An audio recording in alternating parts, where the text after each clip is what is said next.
شروع اللہ کے نام سے جو بڑا مہربان نہایت رحم والا ہے۔ قیامت قریب آ پہنچی اور چاند شق ہو گیا، اور اگر کافر کوئی نشانی دیکھتے ہیں تو منہ پھیر لیتے ہیں اور کہتے ہیں کہ یہ ایک ہمیشہ کا جادو ہے، اور انہوں نے جھٹلایا اور اپنی خواہشوں کی پیروی کی، اور ہر کام کا وقت مقرر ہے، اور ان کو ایسے حالات سابقین پہنچ چکے ہیں جن میں عبرت ہے، اور کامل دانائی کی کتاب بھی، لیکن ڈرانا ان کو کچھ فائدہ نہیں دیتا۔ تو تم بھی ان کی کچھ پرواہ نہ کرو، جس دن بلانے والا ان کو ایک ناخوش چیز کی طرف بلائے گا تو آنکھیں نیچے کیے ہوئے قبروں سے نکل پڑیں گے، گویا بکھری ہوئی ٹڈیاں ہیں۔ اس بلانے والے کی طرف دوڑتے جاتے ہوں گے، کافر کہیں گے یہ دن بڑا سخت ہے۔ ان سے پہلے نوح کی قوم نے بھی تکذیب کی تھی، تو انہوں نے ہمارے بندے کو جھٹلایا اور کہا کہ دیوانہ ہے، اور انہیں ڈانٹا بھی۔ تو انہوں نے اپنے پروردگار سے دعا کی کہ بار الہ میں ان کے مقابلے میں کمزور ہوں، تو ان سے بدلہ لے۔ بس ہم نے زور کے مہ سے آسمان کے دہانے کھول دیے اور زمین میں چشمے جاری کر دیے، تو پانی ایک کام کے لیے جو مقدر ہو چکا تھا جمع ہو گیا، اور ہم نے نوح کو ایک کشتی پر جو تختوں اور میخوں سے تیار کی گئی تھی سوار کر لیا۔ وہ ہماری آنکھوں کے سامنے چلتی تھی۔ یہ سب کچھ اس شخص کے انتقام کے لیے کیا گیا جس کو کافر مانتے نہ تھے، اور ہم نے اس کو ایک عبرت بنا چھوڑا، تو کوئی ہے کہ سوچے سمجھے۔ سو دیکھ لو کہ میرا عذاب اور ڈرانا کیسا ہوا، اور ہم نے قرآن کو سمجھنے کے لیے آسان کر دیا، تو کوئی ہے کہ سوچے سمجھے۔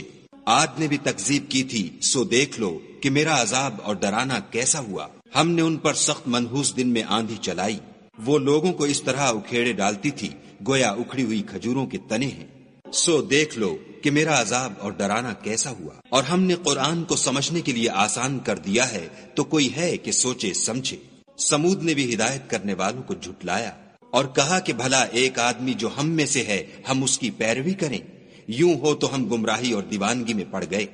کیا ہم سب میں سے اسی پر وحی نازل ہوئی ہے؟ نہیں، بلکہ جھوٹا خود پسند ہے۔ ان کو کل ہی معلوم ہو جائے گا کہ کون جھوٹا خود پسند ہے۔ اے صالح، ہم ان کی آزمائش کے لیے اونٹنی بھیجنے والے ہیں، تو تم ان کو دیکھتے رہو اور صبر کرو، اور ان کو آگاہ کر دو کہ ان میں پانی کی باری مقرر کر دی گئی ہے، ہر باری والے کو اپنی باری پر آنا چاہیے۔ تو ان لوگوں نے اپنے رفیق کو بلایا اور اس نے اونٹنی کو پکڑ کر اس کی کونچیں کاٹ ڈالی۔ سو دیکھ لو کہ میرا عذاب اور ڈرانا کیسا ہوا۔ ہم نے ان پر عذاب کے لیے ایک چیخ بھیجی، تو وہ ایسے ہو گئے جیسے باڑ والے کی سوکھی اور ٹوٹی ہوئی باڑ۔ اور ہم نے قرآن کو سمجھنے کے لیے آسان کر دیا ہے، تو کوئی ہے کہ سوچے سمجھے۔ لوط کی قوم نے بھی ڈر سنانے والوں کو جھٹلایا تھا، تو ہم نے ان پر کنکر بھری ہوا چلائی، مگر لوط کے گھر والے کہ ہم نے ان کو پچھلی رات ہی سے بچا لیا۔ اپنے فضل سے شکر کرنے والے کو ہم ایسا ہی بدلہ دیا کرتے ہیں۔ اور لوط نے ان کو ہماری پکڑ سے ڈرا بھی دیا تھا، مگر انہوں نے ڈرانے میں شک کیا اور ان سے ان کے مہمانوں کو لے لینا چاہا، تو ہم نے ان کی آنکھیں مٹا دیں۔ سو اب میرے عذاب اور ڈرانے کے مزے چکھو۔ اور ان پر صبح سویرے ہی اٹل عذاب آ نازل ہوا، تو اب میرے عذاب اور ڈرانے کے مزے چکھو۔ اور ہم نے قرآن کو سمجھنے کے لیے آسان کر دیا ہے، تو کوئی ہے کہ سوچے سمجھے۔ اور قوم فرعون کے پاس بھی ڈر سنانے والے آئے، انہوں نے ہماری تمام نشانیوں کو جھٹلایا، تو ہم نے ان کو اس طرح پکڑ لیا جس طرح ایک قوی اور غالب شخص پکڑ لیتا ہے۔ اے اہل عرب، کیا تمہارے کافر ان لوگوں سے بہتر ہیں، یا تمہارے لیے پہلی کتابوں میں کوئی فارغ خطی لکھ دی گئی ہے؟ کیا یہ لوگ کہتے ہیں کہ ہماری جماعت بڑی مضبوط ہے؟ ان قریب یہ جماعت شکست کھائے گی، اور یہ لوگ پیٹھ پھیر پھیر کر بھاگ جائیں گے۔ ان کے وعدے کا وقت تو قیامت ہے، اور قیامت بڑی سخت اور بہت تلخ ہے۔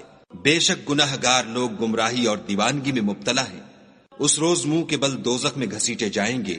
اب آگ کا مزہ چکھو۔ ہم نے ہر چیز اندازہ مقرر کے ساتھ پیدا کی ہے، اور ہمارا حکم تو آنکھ کے جھپکنے کی طرح ایک بات ہوتی ہے۔ اور ہم تمہارے ہم مذہبوں کو ہلاک کر چکے ہیں، تو کوئی ہے کہ سوچے سمجھے۔